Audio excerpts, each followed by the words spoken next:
नमस्कार, स्वागत है आप सभी का न्यूज वन इंडिया में। मैं हूं आपके साथ शाफनी पटनायक। एनडीए के चिराग पासवान मोदी के हनुमान की अब यूपी में एंट्री से सियासी तापमान बढ़ने लगा है। चिराग पासवान यूपी में मायावती और अखिलेश यादव की धड़कनें बढ़ाने वाले हैं, जिसके लिए एलजेपी के अध्यक्ष और केंद्रीय मंत्री चिराग पासवान ने प्रभारी भी नियुक्त किए हैं, जो यूपी में पार्टी की रणनीति को मजबूत करने के लिए काम भी शुरू कर चुके हैं।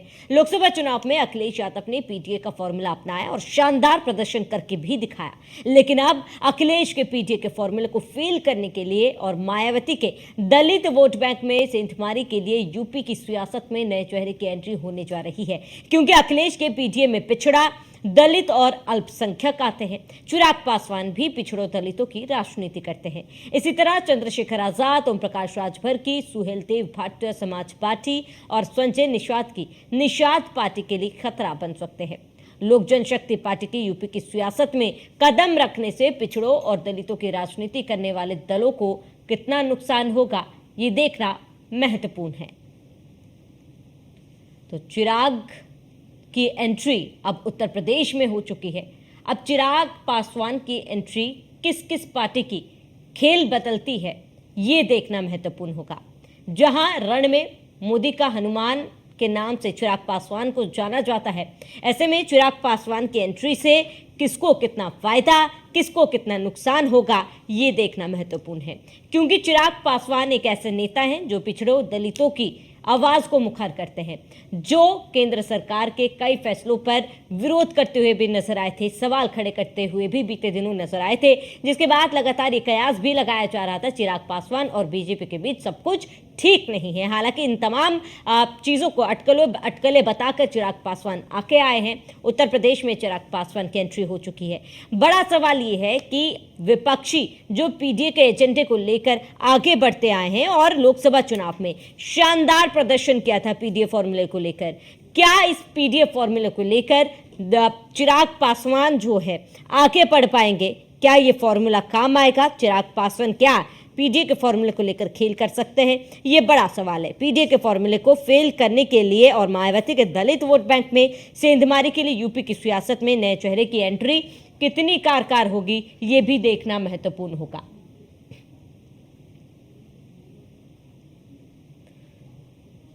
तो चिराग पासवान की एंट्री से विपक्षियों को कितना नुकसान होता है, ये बड़ा सवाल है। इसके साथ ही बीजेपी को कितना फायदा है, ये चिराग पासवान की ताकत क्या है वो बता दे। चिराग पिछड़े दलितों की राजनीति करते हैं। एससी एसटी और ओबीसी वोट बैंक पर चिराग की मजबूत पकड़ है। बिहार के सबसे बड़े दलित नेताओं में से एक है। दलितों के मुद्दे पर मुखर आवाज में बोलना चिराग पासवान की पहचान है। लोकसभा चुनाव में रिजल्ट चिराग पासवान का 100% रहा है। ऐसे में एनडीए के चिराग पासवान मोदी के हनुमान की अब यूपी में सियासी एंट्री हो चुकी है, जिससे सियासी तापमान लगातार बढ़ने वाला है। चिराग पासवान यूपी में मायावती और अखिलेश यादव की धड़कनें बढ़ाने वाले हैं, जिसके लिए एलजेपी के अध्यक्ष और केंद्रीय मंत्री चिराग पासवान ने प्रभारी नियुक्त किए, जो यूपी में पार्टी की रणनीति को मजबूत करने के लिए काम भी शुरू कर चुके हैं। ऐसे में कई बड़े सवाल इन तमाम चीज़ों को लेकर उठ रहे हैं। लोकसभा चुनाव में अखिलेश यादव ने पीडीए का फॉर्मूला अपनाया और शानदार प्रदर्शन करके दिखाया, लेकिन अब अखिलेश के पीडीए के फॉर्मूले को फेल करने के लिए और मायावती के दलित वोट बैंक में सेंधमारी के लिए यूपी की सियासत में नए चेहरे की एंट्री से किसको फायदा, किसको नुकसान, ये देखना बेहद ही महत्वपूर्ण होगा।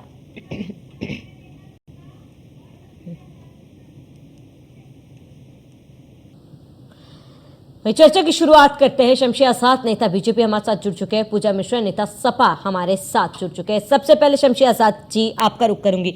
यूपी में चिराग पासवान की एंट्री हो चुकी है, ऐसे में कई सवाल उठ रहे हैं।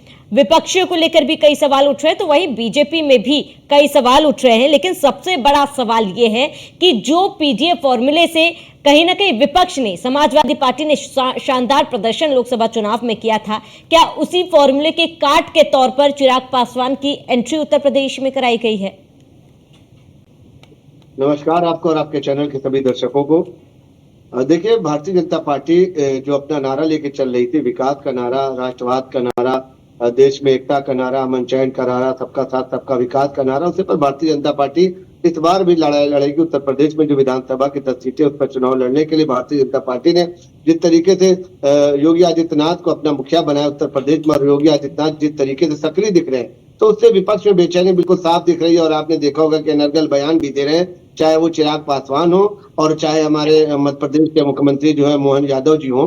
ये सारे लोग इस वक्त जो उत्तर प्रदेश के विधानसभा चुनाव में इनको स्टार प्रचारक बनाकर इनको एक बड़ी जिम्मेदारी भी दी जाएगी, क्योंकि यही वो वक्त रहेगा कि जब अगर विधानसभा की 10 सीटें अगर जीत लेते हैं तो उसके बाद 2027 का रास्ता हमारा बिल्कुल क्लियर हो जाएगा। और चिराग पासवान एक मजबूत नेता के रूप में माने जाते हैं, जो बिहार में आपने देखा होगा कि विपक्ष ने लाख भ्रम फैलाया, लाख अल्पसंख्यक समाज को, ओबीसी समाज को, दलित समाज को भड़काया, भ्रमित किया, लेकिन उसके बाद भी चिराग पासवान का जो है रिजल्ट और उनकी पार्टी का रिजल्ट बहुत अच्छा रहा, सकारात्मक रहा, जिसकी वजह से भारतीय जनता पार्टी ने उनको और सम्मान दिया, उनका और कद बढ़ाया, उनको मंत्रिमंडल में शामिल किया। और आज वो कहीं न कहीं राष्ट्रीय नेता के रूप में कहीं न कहीं उभर कर मजबूत छवि उनकी उभर रही है। और एक मजबूत नेता इस वजह से भी है कि उन्होंने जो अपने समाज को लेकर जो लड़ाई लड़ी, तो कहीं न कहीं पर सरकार के खिलाफ भी उन्होंने बोला, उसके बाद सरकार ने उनका समर्थन किया। और आज बिहार से ये आवाज उठकर उत्तर प्रदेश में अगर ये आवाज बुलंद हो रही है, मजबूत हो रही है, तो ये भारतीय जनता पार्टी के लिए बहुत ही फायदे की बात है। विपक्ष लगातार विचलित हो रहा है, विपक्ष के पास कोई मुद्दा नहीं रहेगा।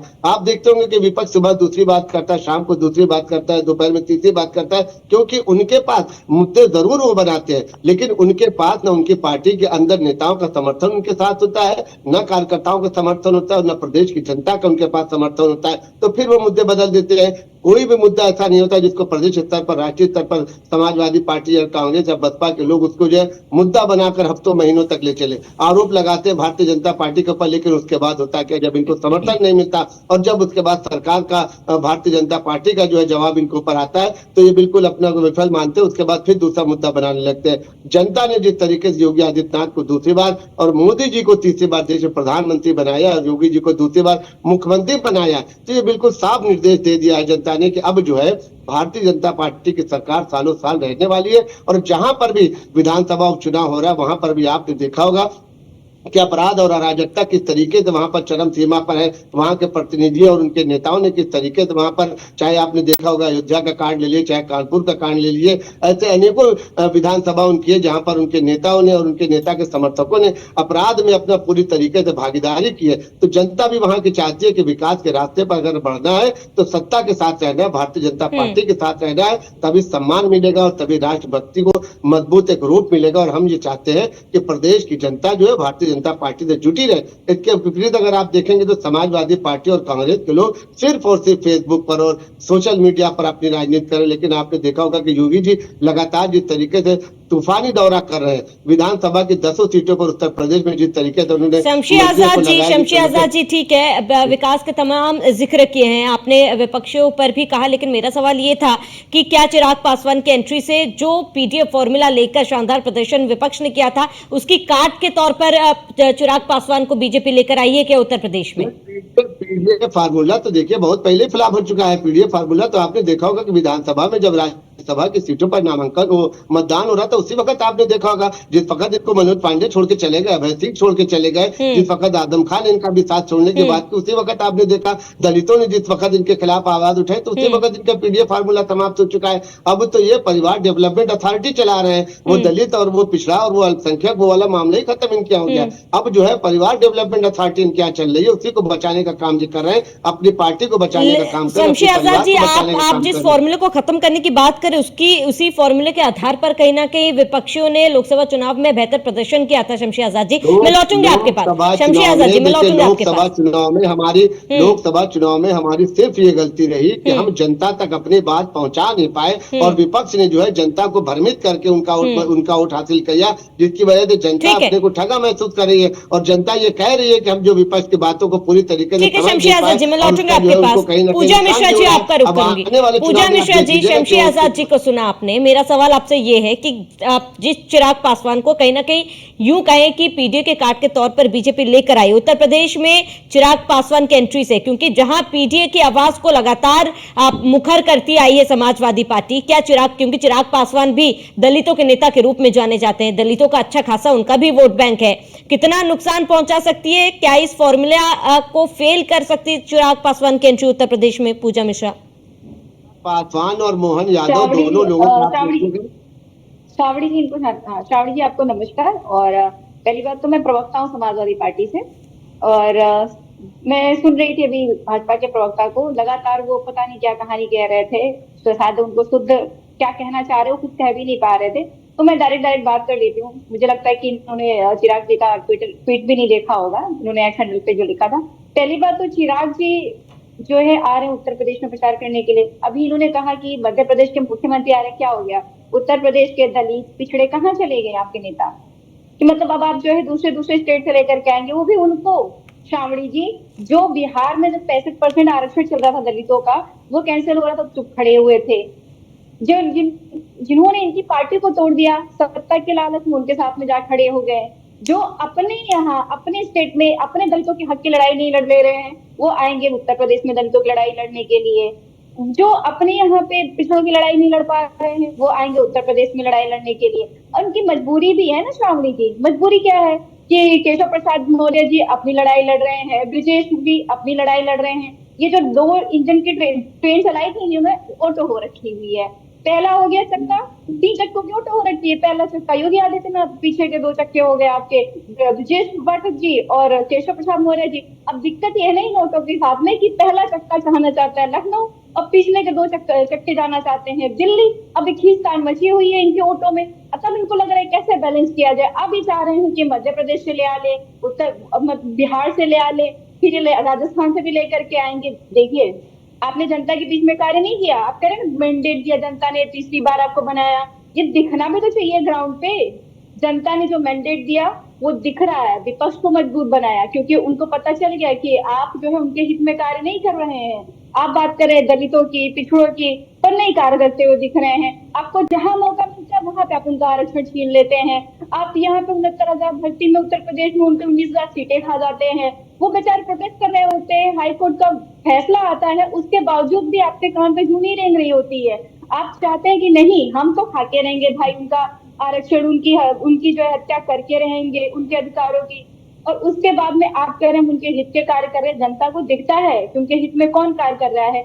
और एक बात मैं बार बार कहूंगी, जिस जनता ने वोट दे करके आपको सत्ता में बिठाया है, जिस जनता ने वोट दे करके हमें विपक्ष में बिठाया है, जिस जनता ने वोट दे करके समाजवादी पार्टी को तीसरी सबसे बड़ी पार्टी बनाई है देश की, उन जनता का अपमान ना किया करिए। उनको कोई गुमराह नहीं कर सकता, ना आप कर सकते ना हम कर सकते हैं। वो सोच समझकर अपने समझदारी के साथ ही वोट डालते हैं। उन्होंने अगर आपको वोट डाला था तो नौकरी के लिए वोट डाला था, महंगाई कम करेंगे, देश को वृद्धि पर लेकर के जाएंगे, इसलिए वोट डाला था। आपके मैनिफेस्टो में सारी चीजें थी। अभी आपको जो है इस बार वोट नहीं दिया, वो इसलिए नहीं दिया आपको वोट क्योंकि ये सारी चीजें आप पूरी नहीं कर पाए। कोई गुमराह नहीं कर पाता है। आपके नेता गलत सलत बयान देते रहेंगे तब आपको बड़ा अच्छा लग रहा पूजा मिश्रा जी, लेकिन मेरा सवाल ये है कि चिराग पासवान की एंट्री, 2014 पूजा मिश्रा जी, मेरा सवाल ये है कि चिराग पासवान की एंट्री समाजवादी पार्टी का नहीं पड़ता है।